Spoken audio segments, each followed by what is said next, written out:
完全非加熱のローハニー蜂蜜です。これをこんな感じですね、手に取ってめ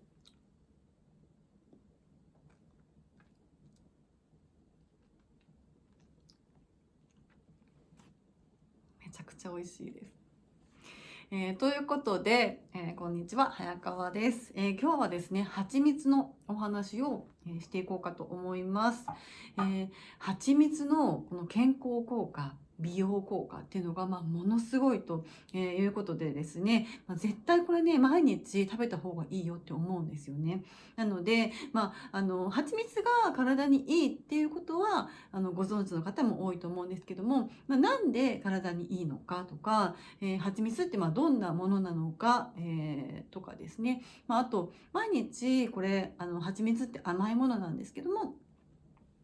これをね毎日食べても大丈夫なのかとか、そういったところを、詳しく解説していこうかなと思ってます。結構ね蜂蜜に対して疑問に思っている方っていうのも多いと思います。ちょっとね謎な部分とかもあるので、そういったところをですね詳しく、蜂蜜の種類だったりとか、効果効能ですね、そういったところと、あとはやっぱりこのどんな蜂蜜を選んでいけばいいのかという選び方の部分についてお話をしていこうと思います。蜂蜜についてですね気になっている方は是非この動画を最後までご覧いただけますと、蜂蜜ってこんなすごいんだっていうこととか、あとはどんな蜂蜜を選ぶのが正解なのかっていうことがですねわかると思いますので、ぜひ最後までご覧ください。ということで、蜂蜜の話をしていきたいんですけれども、まず最初にですねちょっと砂糖の話を少ししていきます。なんでかっていうと、やっぱりその蜂蜜について今気になってるよっていう方はですね、砂糖が体にあまり良くないっていう風に聞くから、その砂糖の代わりに蜂蜜を使ったらどうかっていう風に考えている方も結構多いと思うんですよね。なので、砂糖の代わりに蜂蜜っていう風に考えた時に、どうなんだろうっていう話ですねをちょっとまずしていきたいんですけれども、やっぱりねまずその白砂糖っていうのは体に良くないっていうことがよく言われていますので、なるべくこの砂糖を避けていきたいと考えている人が多いかと思います。で砂糖ってこれ大げさじゃなくって、本当に大げさじゃなくって、実は一切取らない方がいいんですよね。砂糖っていうのはもう本当に一切取らない方がいいんです、本当は。なんですけれども、砂糖というのは本当に最大級の麻薬なんですよね。最大級の依存性を持っている、もうほとんど麻薬に近いものというところなので、砂糖を全く取らないってことを実践するのってなかなか難しいんですよね。でこの砂糖っていうのはですね、実は植物が作った最もシンプルな麻薬であるというふうに言えるわけなんですね。その、麻薬に、人間だけじゃなくても多くの動物、昆虫とかですね含めて動物とかが、魅了されているということになって、で植物っていうのはその砂糖という麻薬を作って、その昆虫たちとか動物たちを魅了することによって、操作している、それを操作することによって自分たちのこの、繁殖を何て言うんですかね、促進していると、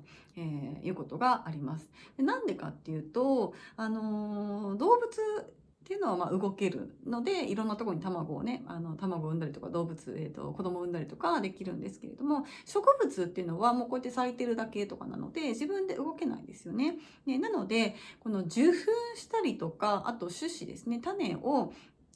まく運搬するっていうのを動ける動物に手伝ってもらう必要があります。でそのためにですね、それを受粉とか種をばらまくっていうのを動物にやってもらうために生み出したのが砂糖なんですね。で、植物はその砂糖を作ってですね、その受粉をする際にまずそのお花を咲かせますね。で、花に蜜を作ります。花には蜜がありますよね。その花の蜜に蜂が寄ってきて、それで、蜂がこうやって渡り歩くことによって受粉するということになっているんですけれども、その花の蜜の主成分っていうのは初糖です。初糖イコール砂糖なんですけれども、ちょっとねここに今日書いたんですけど、こんな感じですね。砂糖イコール、初糖です。初糖という成分で、それは、ブドウ糖と果糖の2つがくっついてる、成分なんですね。で、砂糖イコール、初糖で、花の蜜っていうのは主成分が初糖なんですね。で、その砂糖をですね、この花に寄ってきた蜂が口に含んで、持って帰るんですよね。巣に持って帰っていく、際にですね、その蜂蜜が持っている酵素があるんですけど、インベルターゼっていう分解酵素なんですけれども、それによってどんどん分解されていって、初糖だった成分がブドウ糖と果糖に分かれた状態になります。これがいわゆる蜂蜜ですよね。で、ちょっと話それたんですけども、ちょっとそういう感じで蜂蜜ができるということなんですけれども、植物の話に戻りますと、そういう形で、植物っていうのは砂糖という麻薬を作ることによって自分たちが受粉をしていく、手助けにしているということですね。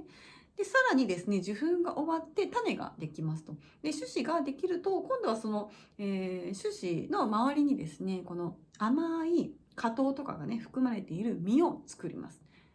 それはいわゆる果物ですよね。で、果物を作って、それを今度は動物に食べてもらうことによって、遠くに自分たちの種を運搬していくということを成し遂げているわけなんですよね。なので、まずは受粉をするために花に蜜を作る。そして今度は種を運んでもらうために、果物を作って、そこに果糖を入れているというところで、やっぱりその砂糖っていうのは多くの動物、昆虫とかも含めて、多くの動物を魅了するってことが分かっているので、それを使ってですね、植物っていうのは繁栄している。だから砂糖っていうのは、植物が作った最もシンプルな麻薬であるということが言えるわけなんですね。で、動物だけじゃなくって人間もですね、やっぱりもう生まれた時から先天的に砂糖の味を実は好むんですね。もちろん母乳の味は生まれた時からも大好きなわけなんですけれども、それ以外にも砂糖っていうのももともと生まれた瞬間からも好き、先天的にですね好きなんですね。みんな大好きなわけなんです。なので先天的に備わっている味覚なんだから、じゃあ砂糖って人間にとって必要なものなんじゃないのっていうふうに思うかもしれないんですけれども、それは違うんですよね、やっぱり。先天的にね好きなんですけども、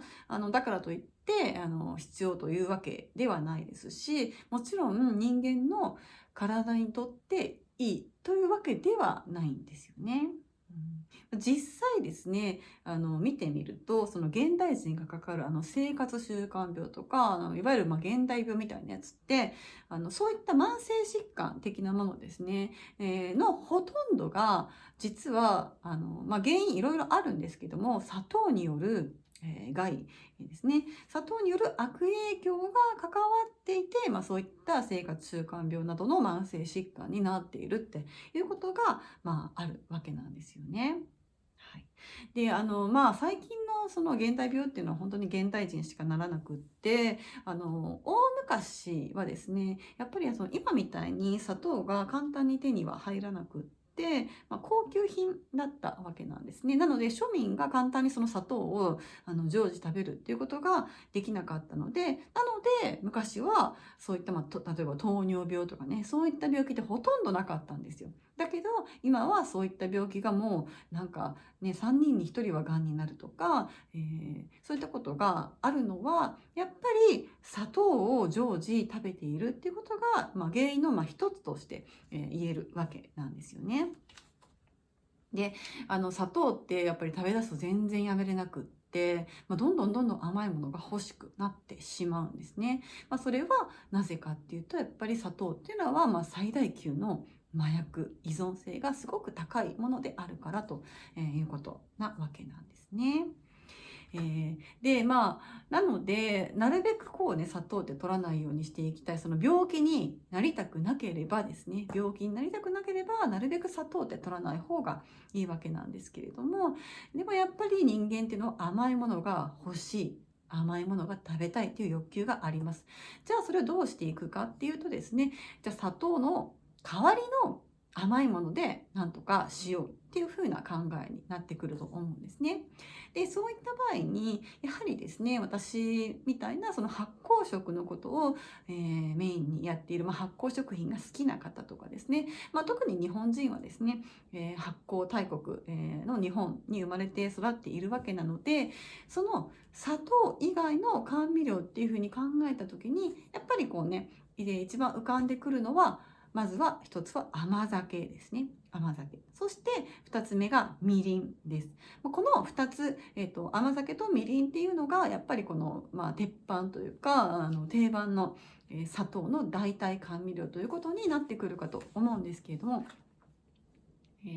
その甘酒だったりとかみりんだったりを、砂糖の代わりに使っていくといいですよっていうお話はまたちょっと別の動画で詳しく解説していますので、そこはちょっとね今日はお話ししなくって、今日はその砂糖の代わりにじゃあ蜂蜜ってどうなのというところですね。今日は蜂蜜に焦点を絞ってですね、お話をしていこうと思います。ただですね、今ちょっと最初にその砂糖の話をして、砂糖の代わりにっていうふうに言ったんですけれども、それはあくまで何て言うんですかね、便宜的なという話で、甘味料として砂糖の代わりでも使えますよっていうお話であって、今日今からお話しする砂糖の、効果、美容効果とか健康効果、そういったものは加熱料理を、するっていうことをすると効果なくなってしまうので、その点だけですねちょっと最初に覚えておいていただくといいかなと思います。はい、ということでですね、まずちょっと今日はこんな感じのね流れでお話をしていこうと思うんですけど、まずはその砂糖の成分ですね、こんなものですっていうところと、砂糖と蜂蜜の違いって何っていうところ、そして、蜂蜜のいいところ、こんな効果ありますよっていうところと、あとは蜂蜜ってこんな種類がありますよっていう種類ですね。でそして最後に蜂蜜の選び方について、解説をしていこうと思います。やっぱりね選び方っていうのがすごくね重要になってくると思いますので、この辺りですねやっていこうと思います。でまずは、これですね、砂糖と蜂蜜の違い、これいいですかね。はい、砂糖の蜂蜜の違いって何かなんですが、まずですね、砂糖と蜂蜜どこが違うかっていうと、成分が違います。砂糖の主成分はさっき言ったようにこの初糖なんですね。砂糖の主成分っていうのは初糖です。初糖と言われるスクロースっていうんですけれども、そういった成分、糖類の一種ですね。でこの初糖というのはブドウ糖と果糖が、一つずつ結合した二糖類というものですね。ブドウ糖はグルコースで、果糖はフルクトースというんですけれども、それぞれが一つずつ、結合した二糖類なんですけれども、その砂糖、初糖に対して蜂蜜っていうのはですね、その、初糖に含まれている、果糖とブドウ糖が2つに分かれている状態のものなんですね。蜂蜜っていうのはその花の蜜に含まれている、もともとはですね花の蜜に含まれている初糖が原料になっているんですけども、その初糖イコール砂糖ですね。それが、蜂によってですねこの運ばれていく際に、さっきも言ったんですけども、蜂が持っている分解酵素ですね。蜂が持っている分解酵素によってですね、その初糖がブドウ糖と果糖に分解されている状態、それが蜂蜜なんです。いわゆる甜化糖っていう呼ばれるやつなんですけれども、そういった状態になっていますので、その砂糖と蜂蜜比べるとまずはその成分の、構成が違うということがあります。そこがまず違うのと、そこ結構ね重要なポイントなんですけども、それが違うことによってもその消化がね消化の基準が違ってきたりとか、します。で気になるのはやっぱりねカロリーの部分だと思うんですけれども、カロリーベースで言うとですね、砂糖よりも蜂蜜の方が若干カロリーは低いです。低いなんですけれども、若干なんですね。そこまでなんか蜂蜜じゃあ砂糖食べるとなんか太るから、その代わりにダイエットの目的でじゃあ砂糖じゃなくて蜂蜜に変えようっていうふうにしたとしてもですね、そこまで変わらないかなっていうところがあります。やっぱり蜂蜜はすごく体にいいものなんですけども、言うても糖類、糖は糖なので食べ過ぎるとカロリー過多になって太るっていうことが、起きてきます。なので、ダイエット目的であまり砂糖から蜂蜜に変えるっていうのはあんまり意味がないかなというふうに思います。で、あとですね、GI 値っていうですね、グリセミックインデックスっていうその食べ物を食べるとこの血糖値が上がるんですけれども、そのどれぐらいの割合比率で血糖値が上がるか、上がりやすいか上がりにくいかっていうこの数値があるんですけども、その GI 値っていうのがね高ければ高いほど、血糖値が上がりやすいので、結果的に太りやすいっていう食べ物になるわけなんですけれども、そこもですね砂糖と蜂蜜っていうのは、さほど違いはないです。若干これもカロリーと同じで本当に若干GI 値は蜂蜜の方が低いです。なので血糖値をなるべく上げたくないっていう場合は、蜂蜜の方がいいですよということが言えます。なのでなんていうか栄養成分っていうかパッと見の、成分とか、そういったところではそこまで違いはないのかなみたいな気はするんですけれども、ただ砂糖にはない蜂蜜の良さっていうのがめちゃくちゃいっぱいあるんですよね。砂糖は本当に害がいっぱいあるんだけれども、蜂蜜っていうのは糖は糖なんだけれども、ものすごくたくさんの美容効果とか健康効果っていうのが、期待できるわけなんですね。なので、次はですね砂糖の砂糖はいいか蜂蜜のいいところっていうのをちょっとねご紹介していこうと思います。で、最初にざっくりちょっとこれをお見せするとですね、ざっくり4つちょっと、ご紹介するんですが、まずは疲労回復効果、そして、風邪の予防とか、抗炎症作用、あとは美肌効果ですね、そして便秘改善効果なんていうのもありますというところですね。で順番にちょっと見ていきたいと思うんですけども、なのでその蜂蜜のいいところっていう話をするので、ちょっともっともっと突き詰めていくとなんか糖質自体が悪いとか果糖自体が良くないみたいな話とかも、あるんですけども、そこはちょっと置いといて、蜂蜜のいいところですねちょっとピックアップしていきたいと思います。まず一つ目が疲労回復効果ですね。蜂蜜というのはさっきご説明した成分のところがポイントなんですけれども、蜂蜜っていうのは腸からすぐに吸収されるという資質があります。なので、即効性があるんですよね。で疲労回復をしていくために、糖をね取ると疲労回復につながっていくエネルギーを取っていくわけなんですけども、それが即効性があるということがまず一つ言えます。そして胃腸に負担もかかりづらいっていうことがあるので、効率よくエネルギー源として使用できるというのがメリットなんですね。なのでちょっと激しい運動とかをしてって疲れている時とかに蜂蜜をちょっとねこうやって舐めると、それがですね、糖分補給として、すぐにエネルギーに変わってくれるというメリットがあります。こんな感じでね、さっきちょっと残しちゃったんですけどね、蜂蜜です。で、2つ目が風邪の予防とかですね。あとは抗炎症作用があるというところです。蜂蜜はですね、殺菌、抗菌作用っていうのがあるんですね。なので細菌の増殖を抑えることができます。なのでちょっと風邪ひいて喉が痛い時とか、あとちょっと口内炎ができちゃったみたいな、そういう炎症とかですね、そういったものにもすごく効果があります。あとはですね、その蜂蜜が持っている殺菌作用によって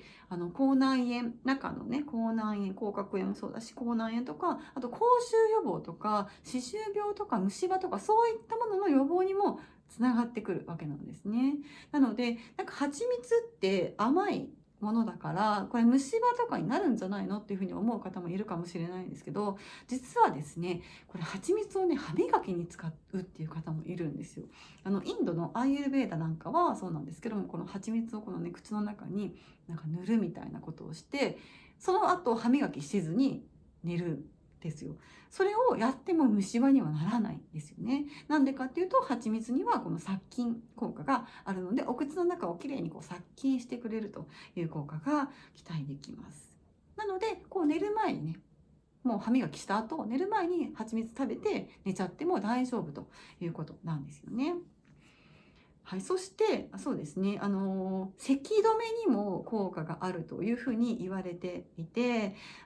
お子さんがね、夜寝てる時に咳が止まらなくて、寝ると咳って出やすくなりますよね。でそれを止めるためにですね、そばの蜂蜜っていうのがすごくいいという研究結果が出ているそうで、お子さんの咳とかね、ひどい時にちょっとティースプーン1杯ぐらいのそばの蜂蜜、ちょっと今ね、今日そばの蜂蜜は持ってないんですけども、そばの蜂蜜を、ティースプーン1杯ぐらいにこうやって舐めるでもいいですし、ちょっと、白湯とかにね溶かして、飲ませてあげると、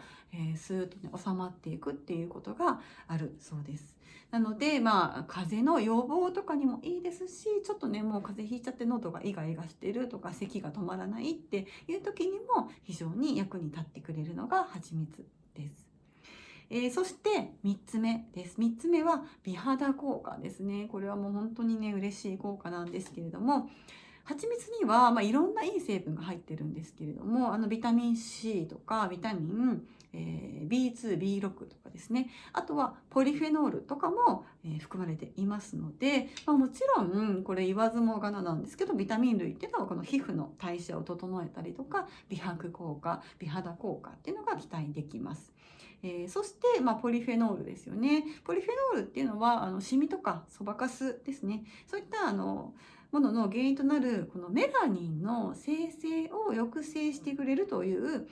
抗酸化作用があるわけなんですよね。ポリフェノールっていうのは抗酸化作用がありますので、そういった意味でも、蜂蜜を毎日毎日ですね食べることによって、体の中から美肌っていうのを目指すことができるというわけですね。はい。そして、4つ目、最後ですね。あと、便秘改善なんですけれども、これなんで便秘改善、便秘だけじゃなくってっていう、腸内環境全般ってことになるんですけれども、蜂蜜にはですね、オリゴ糖が含まれています。で、オリゴ糖っていうのはその腸内にある善玉菌の餌になりますので、それでオリゴ糖を食べることによって善玉菌が活性化してどんどん増えていって、悪玉菌を抑制してくれるっていう効果があるんですよね。で、この悪玉菌と善玉菌のバランスで、善玉菌の方が腸内で優位になっていくことによって、腸内環境が整う、腸の働きが活発になる、それによって便秘が改善されていく、便秘改善につながっていくという、わけなんですよね。でそういったちょっと腸にも嬉しい効果があるわけなんですけれども、ただですね、ちょっと注意が必要なのが、蜂蜜を必要以上に摂りすぎてしまうと下痢になっちゃうっていうことがあったりしますので、そこだけはちょっとですね、注意が必要かなと思います。はい、ということで、そんなにたくさん言えなくて、本当にピックアップしたちょっとしか言えないんですけど、もっともっとすごいいっぱいいろんないい効果が蜂蜜にはありますと。いったところですね。で、続いては蜂蜜の、種類ですね。種類について解説していきます。で、蜂蜜には大きく分けて3つの種類があるんですけども、それがこの3つですね。1つ目が純粋蜂蜜、2つ目が精製蜂蜜、3つ目が加糖蜂蜜ということになります。で、それぞれ何かっていうとですね、まずは純粋蜂蜜ですよね。純粋蜂蜜っていうのは、蜂が作った蜂蜜そのもので何も混ぜてないものですね。特に他のものが混ざってないもの。それが純粋蜂蜜です。で、2つ目の精製蜂蜜っていうのは、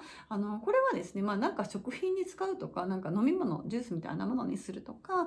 そういったものに使いやすいように、もう香りとか色とか取り除いちゃったりとかしていて、いわゆる加工されている蜂蜜ですよね。なので、その精製蜂蜜というふうなものはですね、もともと蜂蜜に含まれているが持っている栄養素っていうのはもうほとんど壊れちゃっているよっていう状態のものなので、精製蜂蜜は甘みをつけるっていう目的で使うのであればいいんですけども、それの役割しかなくて栄養素とかそういったものはないですよというものですね。で、その3つ目、最後3つ目の加糖蜂蜜ってやつですね。やつですね。加える糖を加えてある蜂蜜っていうことになるんですけれども、これはですね、蜂蜜って作られるまでにすごい時間がかかるんですよ。蜂さんが花の蜜からバーって拾ってきて、でそれをね口に加えて持って帰ってきて、で、巣の中に持って帰ってきて、そこの巣の中でもう持って帰ってきたらもうそれで蜂蜜できましたってことじゃなくって、その巣の中でまだその水分がたくさんあるんですよね。その蜂蜜、花の蜜の中には。もうそれ分解されている状態なんだけども、まだ水分がたくさんあるので、それを蜂さんたちがこうやって一生懸命バタバタバタバタ羽を動かして羽ばたかせて乾燥させるんですね。バタバタバタってもうすごい地道な作業だと思うんですけど、それをやって乾燥させて、ちょっと濃縮した状態、ちょっとドロッとした状態になって水分がなくなった、なくなったっていうか、少なくなった状態になって、そうやって熟成して初めて蜂蜜っていうのができるんですけれども、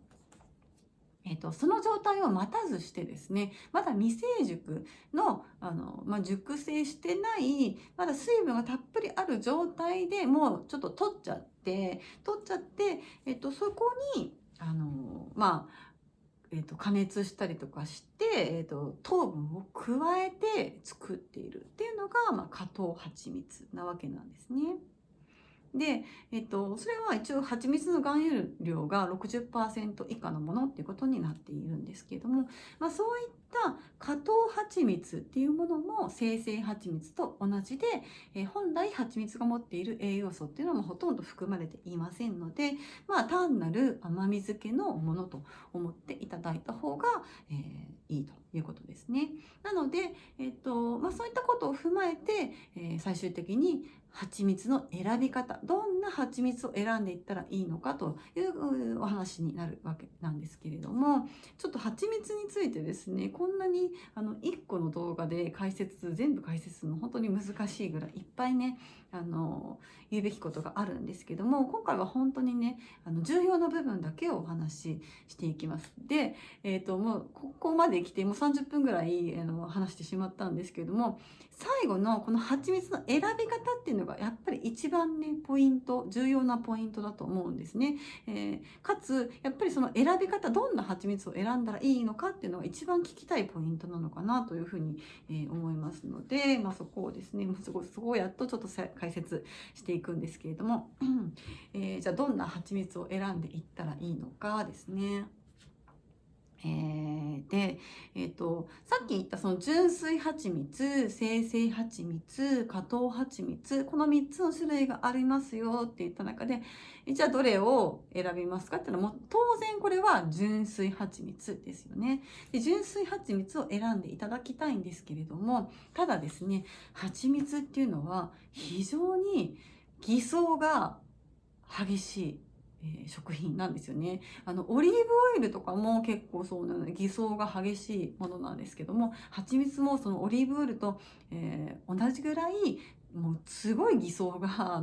実際行われてしまっているっていうものなんですね。なので純粋蜂蜜っていうふうに書かれていたとしても、その純粋蜂蜜の定義っていうのが結構ざっくりしていて、まあなんか混ぜてなければいいですよぐらいな感じなんですよね。なので純粋蜂蜜って書いてあっても本来の、栄養成分がしっかり入っている本当の本物の蜂蜜とは限らないということなんですよね。なのでそこをちょっとね注意していく必要があります。まずもちろん純粋蜂蜜っていうのを選ぶのが当然なんですけれども、書いてあっても、それだけではちょっと判断が難しいといったところですね。で、あ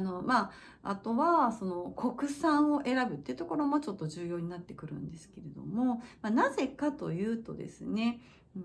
まず蜂蜜っていうのは熱に非常に弱いです。これすごい今さっき最初食べた蜂蜜もこんな感じなんですけど、これはもう完全非加熱のローハニーなんですね。で、なんで非加熱がいいって言われてるのかっていうと、蜂蜜って非常に熱に弱いので、50度以上で加熱してしまうと、その蜂蜜が持っている、ビタミンだったり酵素とかそういった、栄養成分がほとんど壊れてしまうわけなんですよね。なのでなるべく非加熱のものを選んでいただきたいっていうのがまず一つです。で、今国産の方がいいですよって言ったのはですね、なんでかっていうと、ちょっとねそこもいろいろ難しいところがあるんですけども、国産は国産でも、前なんか昔ね桜印の蜂蜜が偽装で問題になってニュースになったりとかもしてましたけれども、そういう偽装とかもあって、日本っていうのは蜂蜜の規制が結構緩いんですよね。なので、本来の蜂蜜じゃないのに純粋蜂蜜って書いて販売できるみたいなことがあったりするんですけれども、ヨーロッパとかの方に行くと蜂蜜に対しての規制がすごく厳しいので、もうちゃんとした本当の混ぜ物のない蜂蜜じゃないと蜂蜜っていうふうに歌えないっていうのがあるので、そういった意味では、海外のもの、ドイツとかそういうヨーロッパのものっていうのもすごくいいんですけれども、ただですねやっぱり、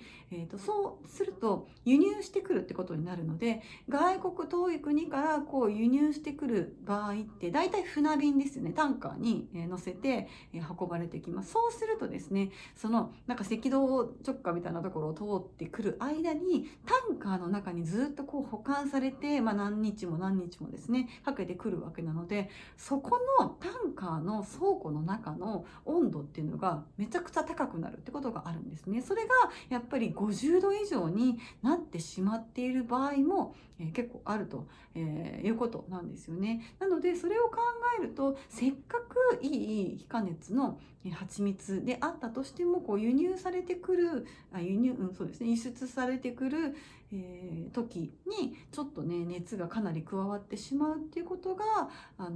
えられるので、それを考えるとやっぱり国内製造のものの方が安全なのかなって、より安心なのかなっていうことがあって、国内生産のものがいいということがまず一つあります。で、なんでじゃあ加熱するのかっていうところですね、なんですけども、よくその非加熱がいい非加熱がいいって言われているってことは、じゃあ加熱している蜂蜜もあるんですよねっていう話なんですけども、それはさっき、言ったようにですね、加糖蜂蜜なんかの、要はまだ未成熟の蜂さんがそのバタバタして乾かしてないやつ、乾かしてない状態でもう早く効率よく大量の蜂蜜を、製造していくために、まだその未成熟のものを、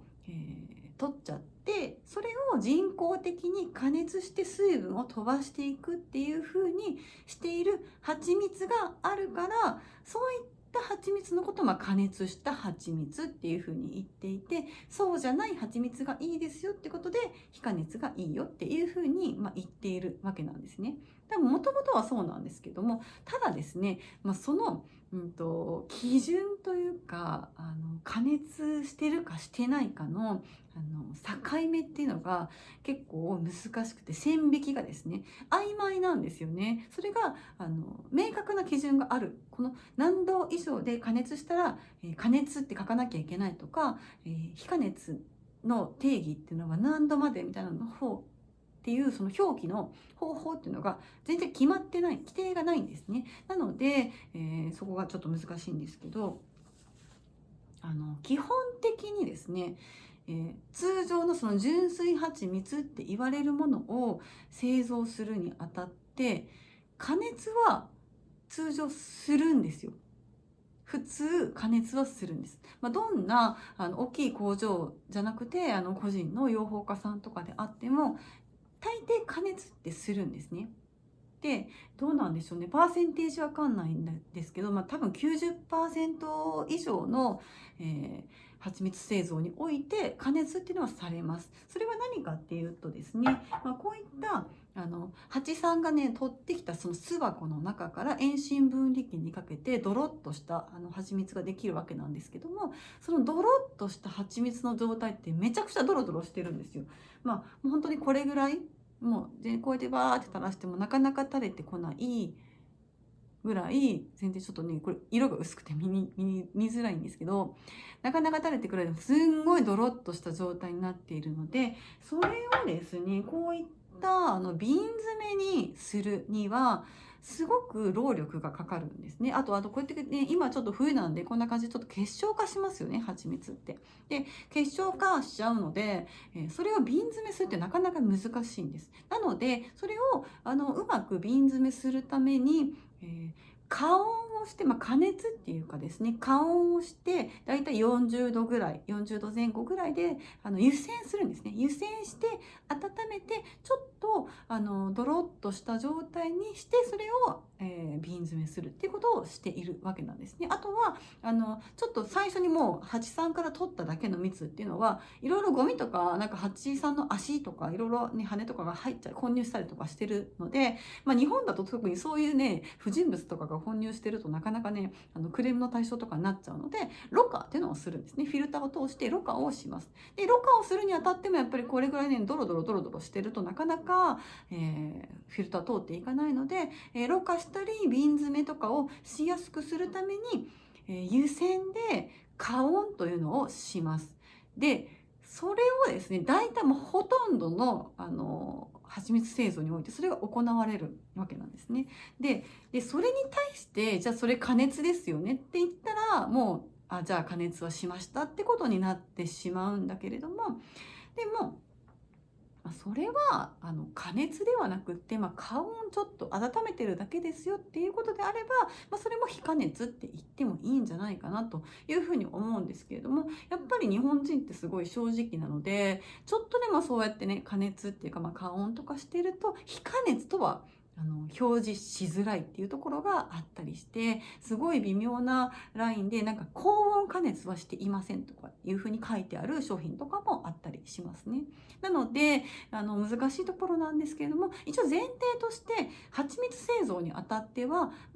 ほぼ必ずっていうわけじゃないんですけども、ほぼどんな、製造であってもどんな養蜂家さんであってもほぼそういう加温40度ぐらいの加温っていうのはしていますよっていうのがまず一つ前提として覚えておいていただいたらいいかなと思います。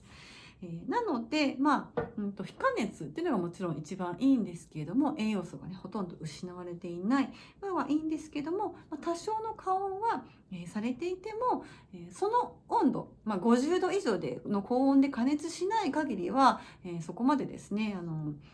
ほとんどそのいい成分っていうのが失われる壊れるっていうことはないので、そういったところはそこまで気にしなくてもいいのかなというふうに思います。なので、そういったところがまず一つありますが、じゃあその純粋蜂蜜ってこと書いてあったとしてもわからないと。で、その見た目とかもね、やっぱりなんか結晶化してないと本物の蜂蜜だみたいな風に、言ってる方とかもいるんですけど、それは違うんですよ。結晶化してるかしてないかっていうのは蜂蜜の種類によって変わってくるので、そこでも、見た目でもわからないし、表示でもあまりわからないってことなので、本当に難しいんですけれども、じゃあどうやって選んでいったらいいのかっていうと、もうこれはですね、自分でもう調べて信頼できる養蜂家さんから購入するっていう風にしか、できないわけなんですよね。なかなかね、今はそのインターネットがあるので、結構ね、養蜂家さんとかもいろいろこう自分たちの、作った蜂蜜について、こういう作り方で作ってますよみたいなことを宣伝とかすごいされているので、そういうのをいろいろ見てですね、ちゃんと自分で目で見てとかね、調べていくっていうのもありますし、簡単にできる選び方っていうのは、まず一つ目は安すぎるもの、値段ですね。お値段で選ぶといいと思います。これオリーブオイルもそうなんですけれども、やっぱり、それなりの値段がするんですよ。蜂蜜の製造工程って、蜂さんがもちろん作ってくれるわけなんですけども、すごい時間かかるんですよ。それもちろんね、蜂さんのお世話とかに、とかいろんなことに対する養蜂家さんの、手とかもすごいかかっているし、その一匹の蜂が一生の間に取る蜂蜜ってティースプーン1杯とか、それぐらいしかないって言われていて、もう大量の蜂さんたちが、必要になるわけだし、その蜂さんたちが一生懸命集めてきた花の蜜をですね、ちゃんとですね、熟成させて、しかも蜂さんにちゃんと乾かしてもらわないといけないので、乾かすってことまでしてもらって、それをいただくというものなので、もう手間暇すごいかかっています。蜂さんの命もかかっていますということで、もちろん当然ですね、それなりのお値段がしてしかるべきものなんですよね。なのであまりにも安いお値段で売られているこのプラスチックのね容器とかに入って、ですごい水分多くて、なんかすごい使いやすいみたいな、トーストに塗りやすいですみたいな感じのこのチューブに入ってるみたいなねやつとかは、やっぱりそういった栄養効果とか栄養の成分が入っているとか、健康効果、美容効果っていうのは期待できないと思った方がいいです。なので、そこそこのお値段がするものを選ぶっていうことがまず一つ目のポイントですね。どうなんでしょう。ちなみにこういう瓶でだいたい2000円ぐらいとかするものがおすすめですね。1000円以上は、必ずします。でね、いいものだと、いいものっていうか、希少な蜜、花の蜜とかだったりすると本当にピンキリなんですけど、これだと多分2000円ぐらいとか1000円いくら2000円弱だと思うんですけど、そうですね、これぐらいで1万円ぐらいする蜂蜜とかもあります。なので、そういったね、ものを選んでいただくといいんじゃないかなと思います。そして、先ほども言ったように、やっぱりこの信頼できる生産者の方から購入するというのが2つ目ですね。そして、3つ目はやっぱり国産の蜂蜜っていうのが私的にはおすすめです。ヨーロッパでいい蜂蜜とかもいっぱいあるんですけども、ちょっと輸入されてくるってことを考えると、国産の方がいいかなというところですね。はい。で、今その加熱はほとんどされていますと言ったんですけれども、ただ本当に一握りなんですけども、全体のですよ、蜂蜜、その生産されている、売られている蜂蜜の本当に一握りの何%かちょっとわからないんですけども、の養蜂家さんでもう完全非加熱ですっていう蜂蜜を売っているところもあります。それがですね、さっき、ちょっとこっち持って、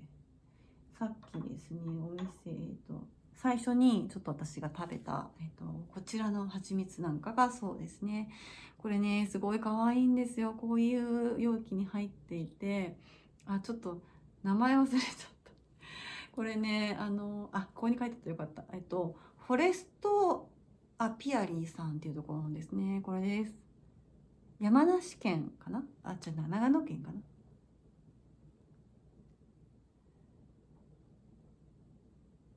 山梨県でしたね。このね、三浦さんっていう方がね、なんか山梨県のなんかすごい山奥の山小屋でなんか作られているんですけども、このね、フォレストアピアリーさんっていうところの蜂蜜なんですけど、これすごい可愛いんですよ。ちょっと本当に合ってるかな、私。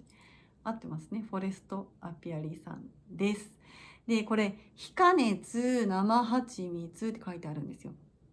非加熱生蜂蜜。で、こういった蜂蜜っていうのは、本当に完全非加熱なんですね。こちらの商品っていうのは、もうその蜂さんが取ってきた蜜を遠心分離機にかけて、それを瓶詰め、そのまま瓶詰めしてるみたいな感じなんですね。なんで、もう全くそのままのものなんですね。なので多分瓶詰めとかも結構大変だとは思うんですけれども、もう一つ一つこう丁寧に手でやっているみたいな感じですよね。なのでもう一切加熱してない、こ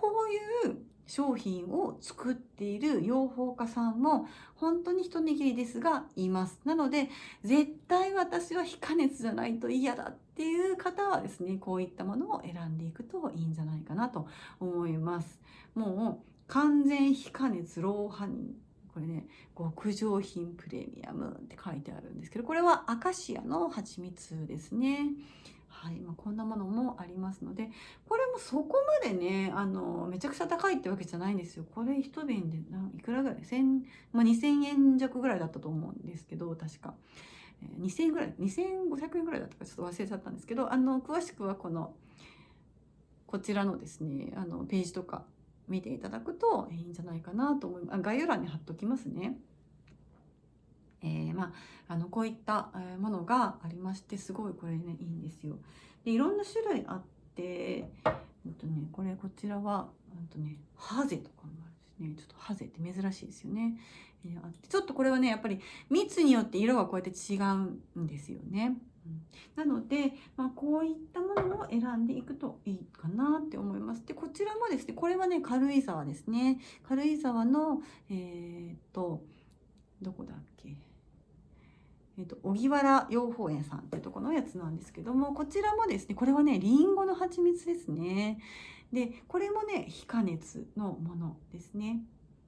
なので、これちょっと結晶化したりとかしてますよね。はい。こんなのがあったりします。いろんなね、種類。これも、これそうですね、リンゴとアカシアとハゼ、今、手元にあるんですけども、蜂蜜って、いろんな、その細かい分類があるんですよね。で、細かい分類って何かっていうと、それもちょっと解説しようと思ってたんですけども、これ書いてないか。そうですね。でもこれちょっと、このホワイトボード書いたのに、蜂蜜の選び方っていうところね、もうやっちゃったんですけど、まずその細かい分類を言うと、単花蜜っていうのと百花蜜っていうのがあるんですよね。単花蜜っていうのは単独の花から取れた蜜で、百花蜜っていうのはいろんな花から取れた蜜っていうちょっと分類があるんですけれども、そのやっぱり単花蜜っていうのはアカシアだったらアカシアの、蜜ですよっていうのとか、リンゴだったらリンゴの木の花の蜜ですよっていうのとかっていうのが単花蜜ですね。で、いろいろあるんですけど、やっぱりこのメジャーなのがアカシアですよね。アカシアです。アカシアの蜂蜜っていうのはですね、代表的な日本人はよくね、日本では代表的な蜂蜜の一つです。で、非常にこれね、甘さがすっきりしていて、この癖がないっていう感じなので食べやすいですね。で、これね、すごいポイントなのが、アカシアっていうのはGI 値が低いんですよ。さっき最初に蜂蜜の GI 値の話も少ししたんですけれども、砂糖よりもね若干 GI 値低いですよっていうところなんですが、でもそれってその蜜の種類によって GI 値って結構変わってきたりするんですよね。で、蜂蜜の中でもこのアカシアの蜂蜜に、限ってはですね GI 値が結構低いんですよね。なので血糖値上げたくないよとか、ダイエット目的で血糖値あんまり上げたくないよっていう方はね、このアカシアがおすすめです。はい。そして2つ目の有名なのだと、あとレンゲの蜂蜜とかですね。レンゲも有名ですね。これもアカシアと同じぐらい日本では、人気の蜂蜜ですね。すごいまろやかな口当たりのやつですね。あとは有名なのはあれです、そば。の蜂蜜ですね。そばの実から作られる蜂蜜っていうのもあったりします。で、別にそのそばの実から作られるからってそばの味がするわけではないんですけども、ちょっとね、若干苦みがあったりとか、しますし、あとは鉄分とかミネラルが多く含まれていますので、そういったところで、あとこの、ね、喉の咳止めにもいいっていうふうに言われているので、そばの蜂蜜っていうのもね、すごくいいかなと思います。あとは、そうですね、もう今すごい有名なのはマヌカの蜂蜜ですよね。マヌカハニーってやつですね。マヌカハニーはすごいいいですよって言われていて有名なんですけども、ただマヌカハニーもすっごい偽装が激しいっていうふうに言われているので、本当に本物のマヌカなのかっていうのは、なかなかね見分けが難しいというものなんですよね。はい。マヌカハニーは本当に抗菌、ね、殺菌作用っていうのがすごい高いって言われてます。普通の他の蜜に比べてすごい、高いんですよね。なので本当にすごいおすすめなんですけども、ただお値段めちゃくちゃ高いですよね。マヌカハニーは高いです。はい。そんな感じでいろいろねありますの。こういった、さっきお見せしたハゼとかいうのもありますし、もうその他にもいろんな花の蜂蜜あります。こういうリンゴのね蜂蜜、このねリンゴの蜂蜜っていうのは本当にリンゴの味がします。あ、リンゴだねってすぐわかるみたいな味がして、こういうのもちょっと美味しいかなと、思います。で、あとはその単価蜂蜜じゃない百花蜜ってやつですね。百花蜜っていうのはこの複数の花の蜜から作られる蜂蜜ですので、原料の花って何かっていうと本当にその辺の野に咲いているような花とか、ハーブとかね、そういったものになってきます。で、百花蜜は結構日本でも人気ですよね。はい。そんなところで、いろんな花の蜜から取れる蜂蜜なので、いろんな種類がありますよといったところですね。はい、そしてですね、まだまだ続く、まだまだってこともないので続くんですけども、蜂蜜を食べる時になんか注意した方がいいことってありますかとかってよく聞かれるんですけども、まず一番注意していただきたいのはスプーンですね。この金属製のスプーンを使ってはダメですよっていうことです。なのでこういうね木のスプーンですね。ちょっとこれ、こんな感じ美味しいんですけど、ちょっと今蜂蜜がついてたんで、ね、舐めたんですけど、金属製のスプーンをすくっちゃうとその蜂蜜の成分が変わってしまう場合があるんですよね。それなんでかっていうと、その金属が蜂蜜と混ざることによって化学反応が起きちゃいます。でそれによってその栄養成分とかの効果が薄れちゃうってことがあるので、特にねマヌカハニーとかもそうなんですけど、やっぱりこういうちゃんと木のスプーンを使ってこうすくって、食べると、もちろん食べた後はそのスプーンは入れないようにしてください。はい。蜂蜜ってもう保存食なのでずーっと持つんですよね。こうやって結晶化とかしちゃいますけれどもずっと持ちます。でもここになんか唾液が入ってしまったりとか水分が入ってしまったりとかすると腐敗につながってくるので、なるべくねちゃんと瓶で蓋をしていく必要があるというところは気をつけた方がいいですね。でその保存方法とかも注意が必要なんですけども、あとはいくら美味しいからといって食べ過ぎるっていうのは良くないですよね。言うても糖は糖分は糖分なので、もちろん食べ過ぎたら太ります。なので、食べ過ぎないようにっていう風にすることが、重要ですね。大量にそんなにね摂取するっていう方はいないと思うんですけども、やっぱりねこれ美容にすごいいいですよみたいなことを言うと、じゃあいっぱい食べるって言ってもうすっごい大量に食べる人とかやっぱたまにいるんですよね。それはちょっとねやっぱり NG なので、どれぐらいの量を食べた方がいいのかっていうと、だいたい大さじ2杯を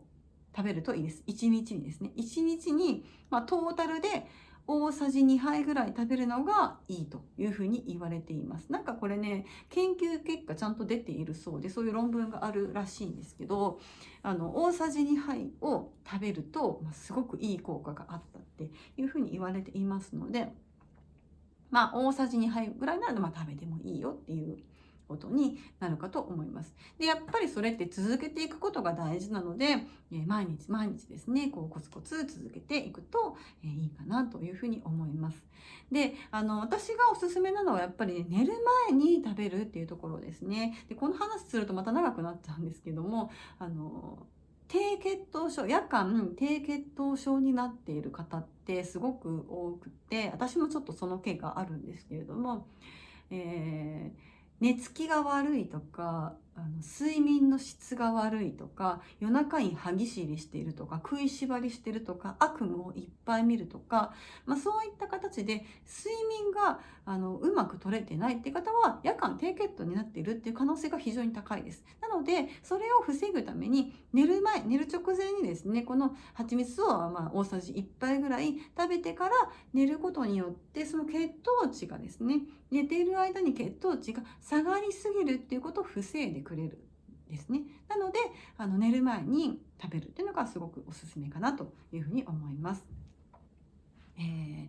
で、これ当然なんですけども、これはほとんどの人がご存知だと思うんですけれども、1歳未満の赤ちゃんには蜂蜜は与えないようにしてください。なぜかっていうと、小児ポツリンヌス病症ですねっていうのにかかる危険性があるからなんですよね。そこだけは注意していただいていくといいかなと思います。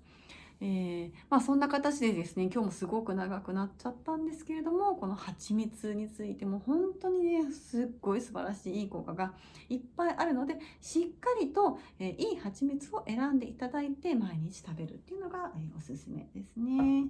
はい、ということで、ちょっとこっちのハゼも食べてみようかなと。全然ね、さっき舐めたの、こっちアカシアの方なんですけど、ハゼは全然このね、色も違って、こんな感じですね。もうドロッとしてます。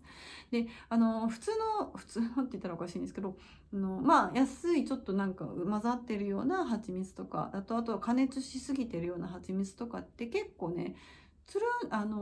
水分が多い感じだと思うんですけど、これめっちゃドローってしてる感じなんですよ。で、ちょっともうこれね、今指でやっちゃいますけど、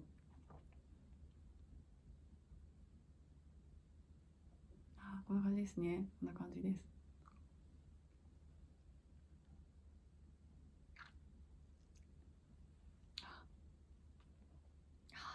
めっちゃ美味しい。甘いですね。もう最近もちょっと乾燥で喉がねイガイガしてたりとか、あと花粉症でねやっぱり喉にも来たりとか、してる方も多いと思うので、是非ね蜂蜜を、生活に取り入れてみてはいかがでしょうか。ということで今日は蜂蜜のお話を詳しくしていきました。普段はですね発酵食のお話とか食と健康に関するお話を、いろいろさせていただいておりますので、もしよければチャンネル登録の方もよろしくお願いいたします。あとですね YouTube でメンバーシップっていうのをやっていまして、そのメンバーシップにご参加いただきますと発酵食について詳しく学べる動画っていうのをですね、全部見放題で見ていただけるっていうことをやっておりますので、そちらの方もですね、ぜひご参加いただければ嬉しいです。はい。ということで今日は以上となります。また次回の動画でお会いしましょう。さようなら。